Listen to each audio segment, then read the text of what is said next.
welcome back to my YouTube channel. If you've not watched my videos previously, then my name is Frankie and I'm a mum to a 4-month-old little girl called Eliza. And today's video has actually been requested by a few people that have messaged me, and actually recently we've had a few different people approach us also to discuss this topic, and I thought I need to get my skates on and get this video out there because it's obviously something people want some information on, shall we say. So as you can tell from this video, it is about my incompetent cervix and our journey with it. So I had incompetent cervix with my pregnancy with Eliza, and I'm going to be telling you about my story on it, about facts that I found out whilst I was pregnant, and yeah, just sort of explain what we experienced through it all. Now, I did just want to put a few disclaimers out there at the beginning, and they might seem quite obvious, but just in case you've come across this video. Firstly, I am not a medical professional. Everything I am telling you from my experiences, what I was informed by the medical professionals that treated me, the research that I did whilst I was pregnant. I've actually dug out the file notes that I had with Eliza, and I've just jotted down some key points for you guys, so I might be flickering up and down to prompt myself what I found out at the time. And also there will be a bit of TMI on this video, so if that's not what you want to watch, then this is not going to be the video for you. But unfortunately, if you're talking about incompetent cervix, the bits and pieces that sometimes people don't want to hear is going to be brought up in this conversation. So let's get started. I'd say get a drink because we could be a while. Have you seen, I've actually got Jake's glass because I broke mine, and actually I don't think he ever uses it, so change the subject there. Let's go switching back. So an incompetent cervix, what is an incompetent cervix? So incompetent cervix is a weakened cervix. The tissues are weakening and they are shortening the cervix and preparing you for birth, basically. So your cervix is down there, and it's the bit that the baby goes through to come out. And the way they can find out the length of your cervix is through an internal scan, which is how they found out from myself how long my cervix is because they basically do an internal ultrasound and then they do their measurements on screen.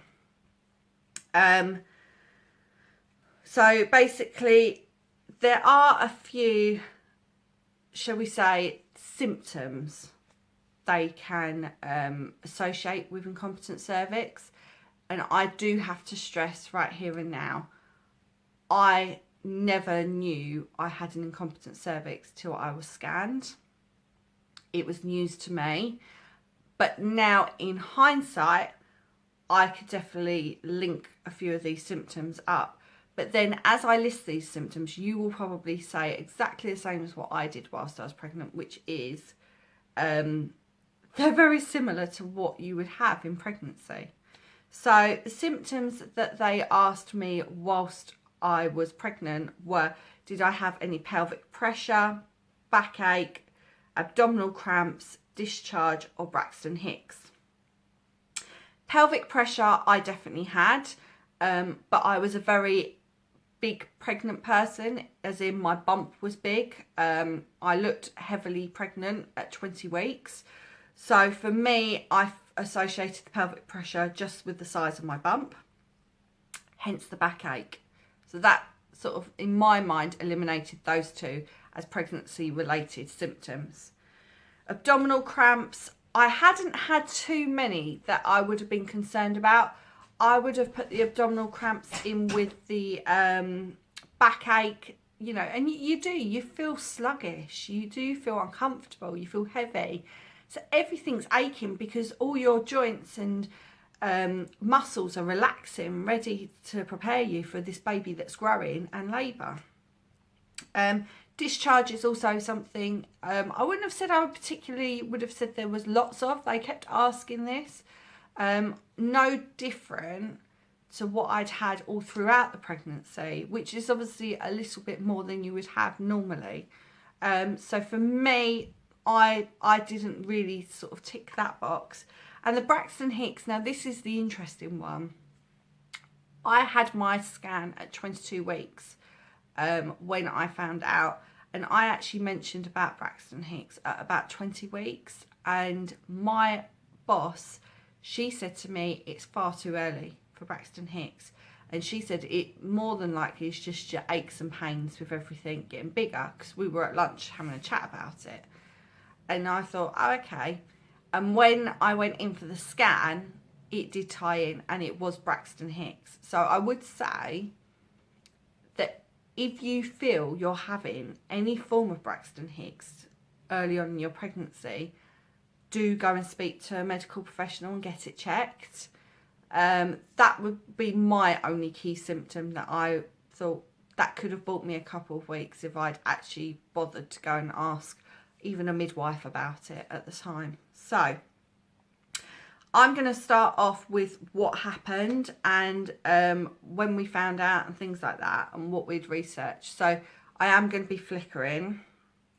And yeah, hopefully this will be some use to some people. So Jake and I, as you know, had IVF. If you have watched our channel before, this is me assuming you have, that we had IVF to conceive Eliza. But from that point of having confirmation that I had a pregnancy, my pregnancy was treated as normal as every other person. So this is not related to my IVF whatsoever. So at the 12-week scan, we had the usual checkups. We had a harmony test done because my statistics on my bloods came back that there was high risk of trisomy 13. We had the harmony, that came back and said no, you know, statistically maybe, but actually genetically no, which was a relief. And then we went back for our 20-week scan, and we felt that because we'd had a private scan at 16 weeks, everything looked good. We'd already been told at that point that we were having a little girl.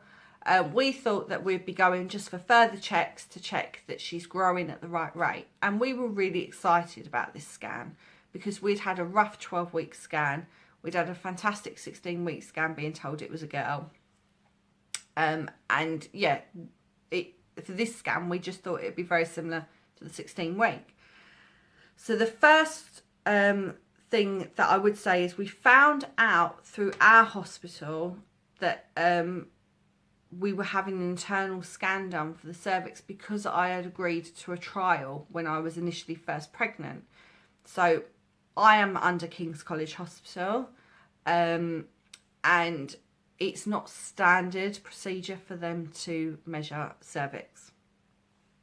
And I had said at the beginning of the pregnancy, yes, I will be one of your statistics, because I was getting all these extra tests for free. And I had completely forgotten about that. So when I turned up for the 20-week scan, they sent me in for blood straight away. And I thought, what have I signed myself up for this for? Like, loads more blood tests. Like, how many blood tests do you have when you're pregnant? So there I am, arms out, more blood's being taken, not realising that this saved my little girl's life this day, being on the trials. So then we went in for the scan and they checked Eliza and they said that she was growing well. Everything looked perfect. She was being difficult, so there was a lot of jumping around for me, fizzy drinks, chocolate bars to try and get her moving, so they could see like her heart and make sure that all the chambers were there, to check that her bladder was working, to check her brain function, stuff like that. So it was amazing, this scan. So then we finally got all the tick boxes for Eliza and they were happy. They said, yeah, baby's good. Let Jake take some photographs of the scans. And then they said, right, now for the trial, Francesca, we're going to have to do an internal scan as part of the bloods you've had done. And we just check your cervix for statistics.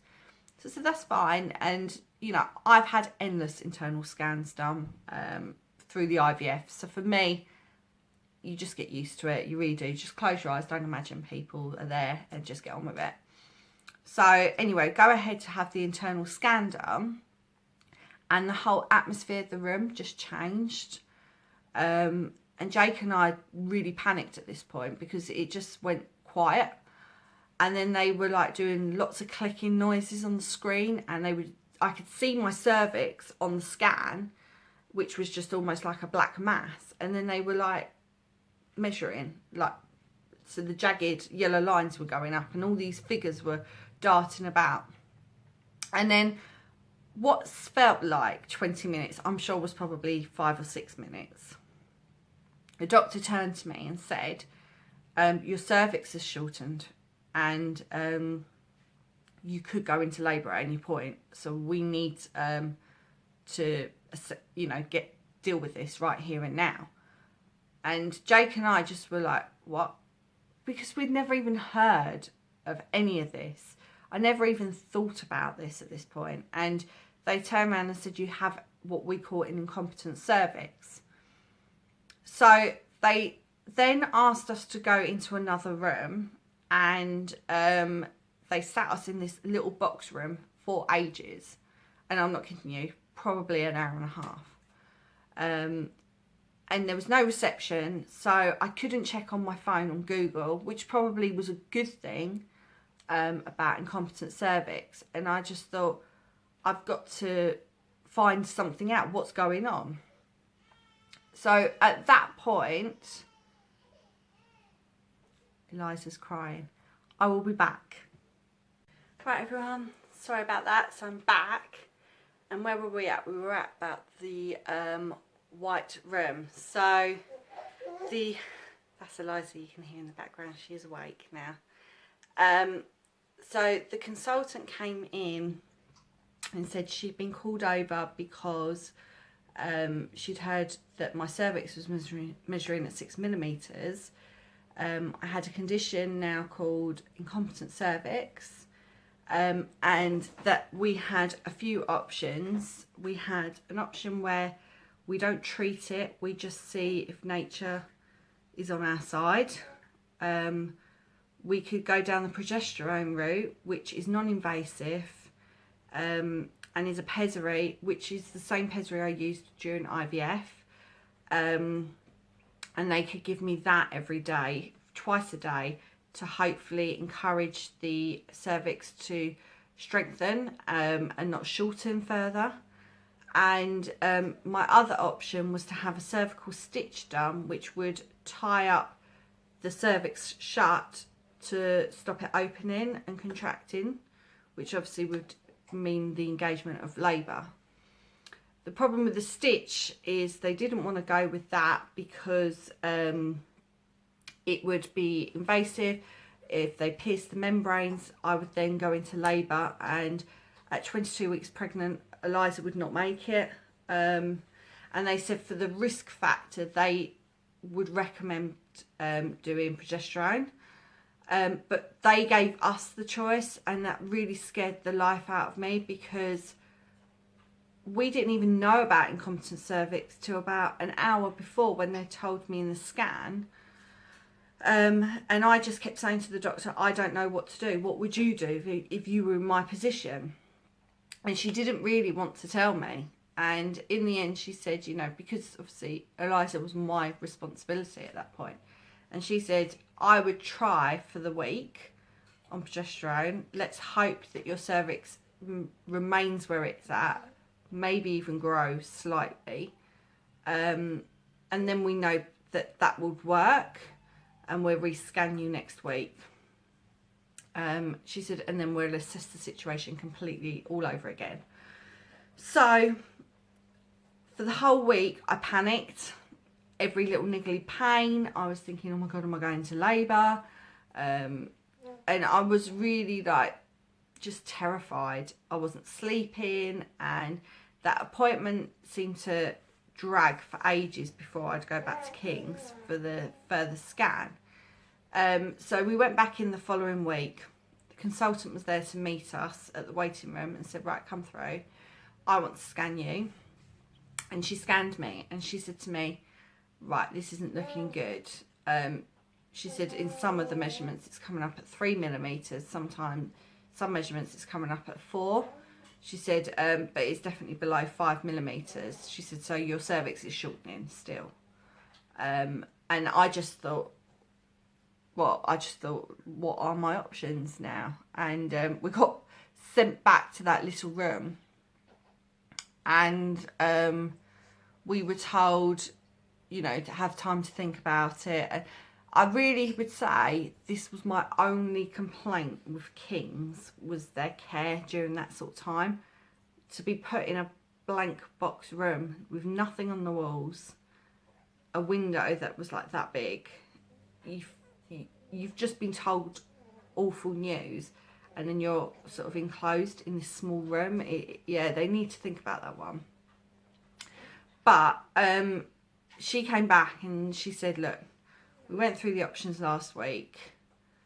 You know, we could keep continuing with the progesterone, and we might get you to sort of 25 weeks, 26 weeks pregnant with bed rest, perhaps. She said, but that's not guaranteed. You know, you could go into labour tomorrow. And they just don't have the answers, because the cervix is so unpredictable. Someone could walk around with a cervix measuring 3 millimeters and carry full term.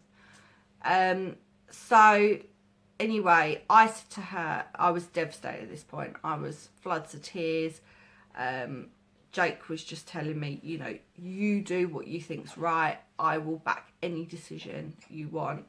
And then he was guiding me, and Jake's very like methodical like that. He will do pros and cons for each situation, and like, how many more pros we've got on this one and this one. And I just felt the whole world was on my shoulders at that point. And I said to her, what would you do? Again, same question, what would you do in my situation? And then she said to me, we've tried progesterone for a week, it should have worked. You're not one of these people that say let nature take its course. She said, obviously you've been through the IVF, so you know you don't want to give up on this pregnancy, you don't want to just take that gamble. She said, but then right here and now, you've tried the progesterone for a week. What's the chance? You know, yes, there's a risk you could lose Eliza during the surgery on the stitch now. But if you leave it, you'll probably lose Eliza as well. So obviously she didn't say Eliza's name. You know, you'll probably lose the baby if you leave it be with progesterone or leaving it be. She said, so I personally would take the risk of a stitch and just hope that they don't pierce the membranes. So I said, that's fine. And I looked at Jake and I said, we've got to try. We've got to try and save this pregnancy, because I'd had miscarriages before, but early miscarriages, nothing linked to incompetent cervix. And Jake agreed. He said, yeah, because then we can say we did everything we could to try.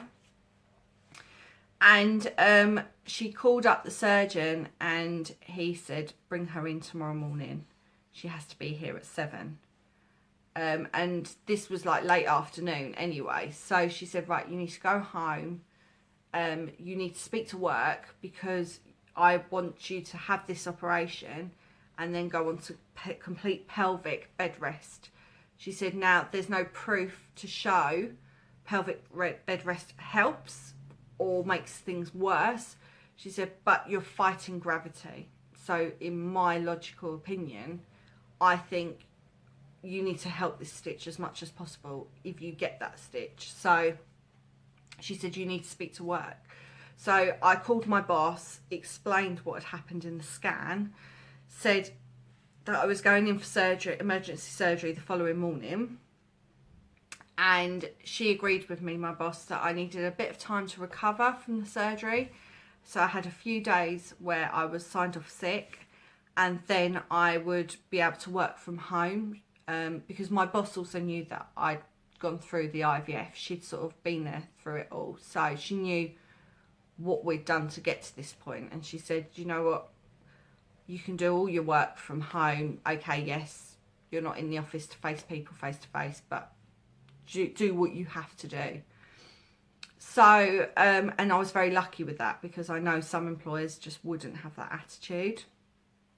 And I then went in for surgery the following morning, and it was a simple case of no makeup. Jake was allowed to come into surgery with me, and I had a couple of abdominal scans to check Eliza was okay, and then I had a couple of scans to check the cervix. The cervix was again shortening ever so slightly, but it was definitely measuring at 3 millimeters at that point. And they turned around and said to me, right, we're going to bring you in. So I'm just this minute, I can see Eliza's going to kick herself off of where she is. So I'm just going to be back in a second. Sorry about that. That's better. So they brought me into theatre with Jake, sat Jake down next to me. The anaesthetist said that she would be doing a spinal block on my back, so I would be effectively like an epidural.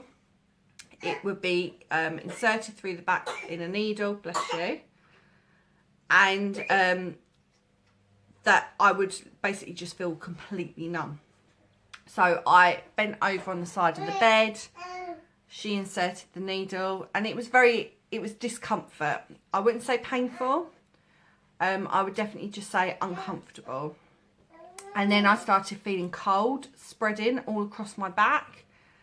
And at that point, I definitely couldn't feel anything. I couldn't even move my legs. So the nurses helped me swivel back onto the bed.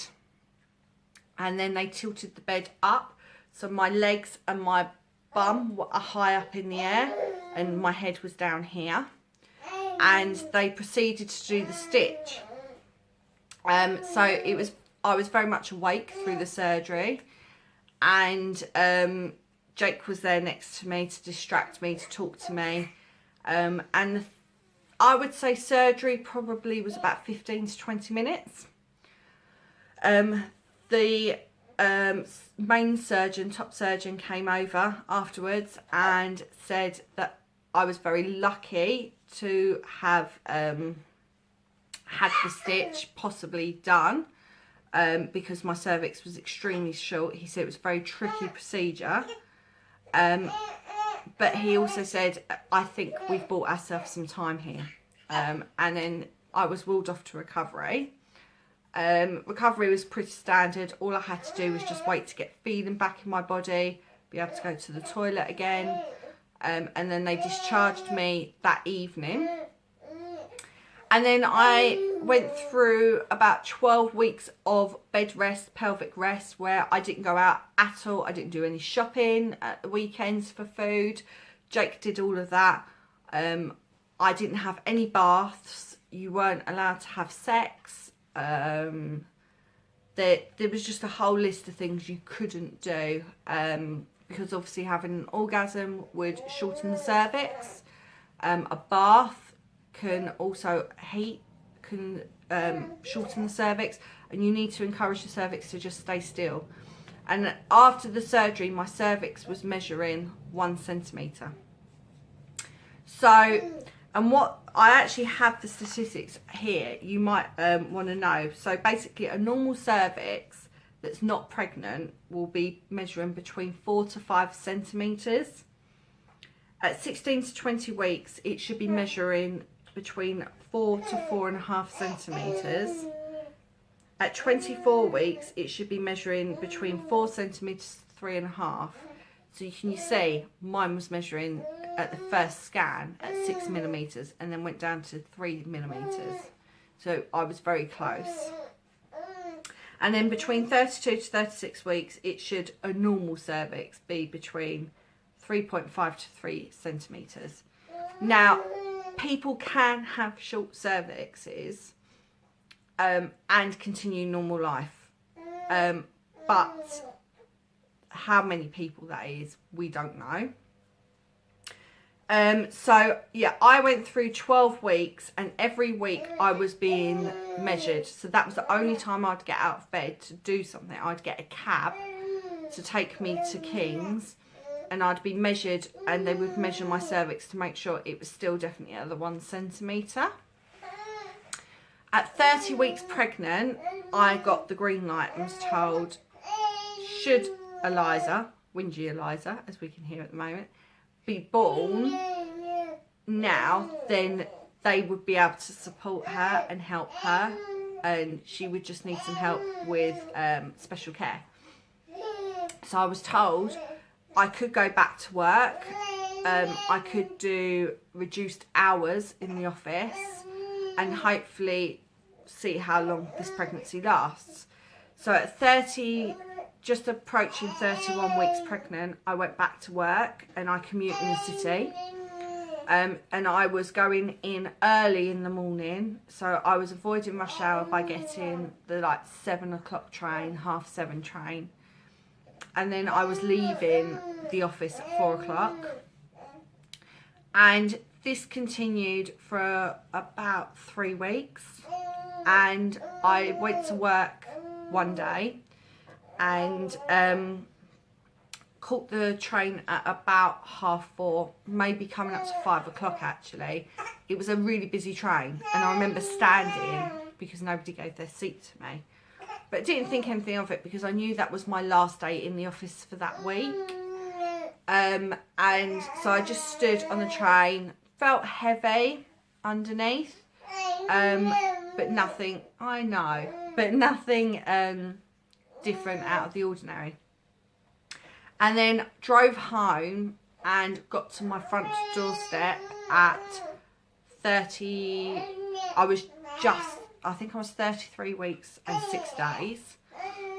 And I got to my doorstep and my waters broke. And I thought something's not right. And water started trickling every time I moved one leg in front of the other. And I said to Jake, I think my waters are broken. He was very, you know, cautious because we've been backwards and forwards from the hospital. He said it might not be that, but we're going to get checked. And lo and behold, my waters had broke. So before I went into labour, they had to work out, they had to get this stitch out of me. Because I was booked in originally to have the stitch removed at 36 weeks pregnant. And obviously I hadn't even made 34 weeks pregnant at this point. So they said to me, a doctor came in and said, right, your waters are broke, baby is on its way now. And we have to get this stitch removed. So I was in emergency surgery at 5:30, 6 o'clock in the morning. Again, Jake was allowed back in for theatre with me. Same sort of thing. I had a spinal block put in. And it was almost exactly the same surgery, and I was put in the bed, tilted upright, and then they unpicked the stitch. This took a little bit longer than putting the stitch in because I think they wanted to be completely thorough, because if you let the stitch stay in and the cervix contracts, the cervix will rip, and then you have a permanently damaged cervix, where if they get the stitch out neatly, it's almost like you never had the stitch in you. And they then said to me, once it was all over with and I was back in recovery, similar thing, waiting for the anaesthetic to wear off, they came into the room and said, right, you are actually in labour now. You dilated instantly when we undid the stitch, and we are going to proceed with inducing you because baby's coming. So sometimes when people have the stitch done and they're booked in for the 36 weeks, they could be told that you know, your cervix is still shut and you could go on to have another 3 or 4 weeks pregnant without any assistance of the stitch. Some people are like me, where you go into preterm labour.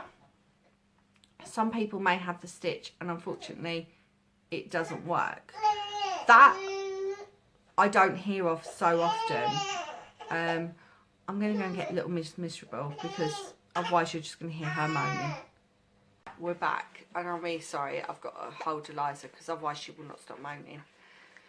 So, with my obviously incompetent cervix, it did end up my situation being that I ended up giving birth and going into labour prematurely. Not so prematurely that there was a complication, but still 6 weeks premature. And with having an incompetent cervix, if you're watching this and you've been given all the options that Jake and I were given when I was 22 weeks pregnant, and it's blowing your brain and you just don't know what avenue to take, there is no right answer. You know, there could be someone who has gone through, like myself, with the stitch and made it through to 40 weeks. Someone like myself that's made it to 34 weeks pregnant. The progesterone, I've heard so many success stories with the progesterone, but then there's also been other people that wanted the stitch, was told, no, you're past 25 weeks now, we can't give you the stitch, because they can only do the stitch up to the 25 weeks pregnant. And then they've had progesterone and sadly that's not worked out for them, and then baby hasn't made it. Then there's been scenarios where people have left it be and baby hasn't made it again, or actually baby has made it, and it just, it's the hardest decision of your life. So hard. I'm gonna get upset because I want to have the answer for you. And there is none. My opinion, and going back to that place, I think bed rest, definitely. Now, people have been told the other way that it doesn't work. I feel I went back to work for 2 to 3 weeks and Eliza was born, and that was me back on the move again. So I think if I'd remained on pelvic rest, I could have probably seen it through to 40 weeks. And I do feel the stitch was something physical that was there. Yes, there is a risk of them piercing the membranes, but actually when you do your research, the majority of operations when you have the stitch is a success story. They don't pierce the membranes. It is a low risk, but it's still a risk. Progesterone, I've heard, as I said, a huge amount of success stories, so I can't pass comment because for me it didn't work. But then if you have time, as in if you've got a longer cervix and you are the same sort of pregnancy timing that I was, so I was 22 weeks, I would say do what we did, start with the progesterone, see where it goes, ask for a scan the following week, get them to measure it again, and then make your decision on the stitch. If you are being swayed towards the stitch avenue, then I would say that the stitch did a great job, but with the assistance of bed rest. I really think pelvic rest helped me. I really do, because I know I became a lot more relaxed to come 32 weeks pregnant, where I was suddenly, because I hadn't done anything for 10 weeks, 11 weeks, nothing was organised for Eliza. So I had to run around the shops in my spare time. At the weekends, I was running around getting this, that and the other. Jake and I had to go and get a pram, and we had nothing. And we had to suddenly get it all in this couple of weeks. So I think doing all that running around and then going to work and going and doing the commuting didn't help me. Now, I was lucky. Eliza was born at 5 pounds 8, so she was a really strong weight, but she was still in special care as a premature baby. She still had complications when she was born. And I would only sort of say that it is 50-50. If you've got an incompetent cervix, it is 50-50. Some people go full term, some people go overdue, and the other 50% of people are premature. So those are my sort of views on what I would do. I would definitely, if you have time, do that. If you don't have time, and you know, you are literally, it's a decision today, and you're, say, 23, 24 weeks pregnant, yeah, go with the stitch, in my opinion, and bed rest. You really need to explain to your employers, you need to be at home for as long as possible. Maybe discuss with your consultant. Like, my consultant signed me off, so a letter went to my employers to say that her opinion was that I needed this bed rest, to see if your consultant could do the same for you. And I think she signed me off initially for 6 weeks, and then she topped me up for another 4 weeks. So, and yeah, and my arrangement with my boss was that I would work, because I work on computer, I could work remotely with my laptop, and work from bed. Literally, I did work from bed. And it was that summer with a really bad heat wave. So, yeah, I was sweating buckets at home, with a laptop on my lap all day. But it got me Eliza, and I've read so many, all different types of stories, and in a way I feel she's even more special because of the incompetent cervix rather than the IVF at times, because you read so many stories where babies are in special care for 12 weeks, but then there's so many other stories that you read where I'm 40 weeks pregnant and I had 1 centimetre cervix at 22 weeks. And what I would say is I had found a great support group on Facebook for incompetent cervix that I found. When you go into these support groups, there are a list of about 5 very sensitive questions, and you have to respect that, because, you know, if you're joining these groups, you have to be open with what's going on with you, because there are people on there who are asking questions about very sensitive things, and posting their stories about what they're going through. But for me, I found that a real support. I was able to ask the questions. So when I found out about the progesterone, people came back with success stories, because I walked away that day not sure if we'd made the right decision. And then I got on this thread about 18 people within about 10 minutes. So it worked for me. My daughter came at 40 weeks. My son came at 38 weeks. All these great stories.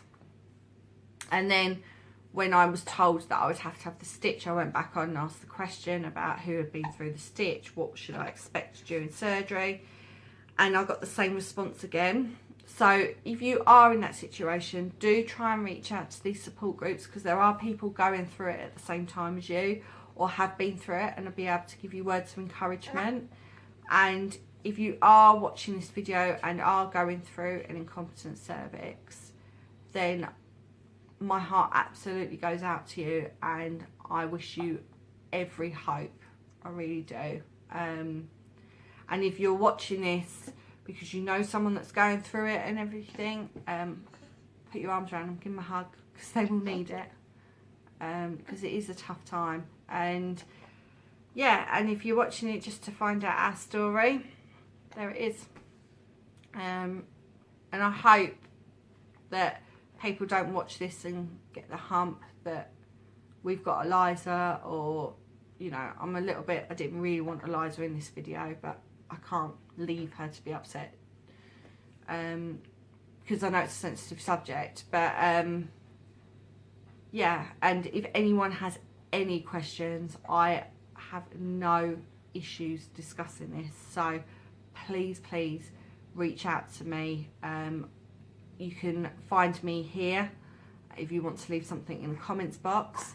If not, then you can find me on Instagram at IVF Mummy, Frankie IVF Mummy, sorry. Start that again. You can find me on Instagram at Frankie IVF Mummy, and you can private message me on there, and I am quite happy to let you guys know my advice or any words of wisdom on my part. So with that, guys, I am going to let you go. thank you so much for watching this video. It's been a tough one, real tough one. And yeah, I just hope it helps somebody out there. Anyway, sending all my love. Take care. Bye.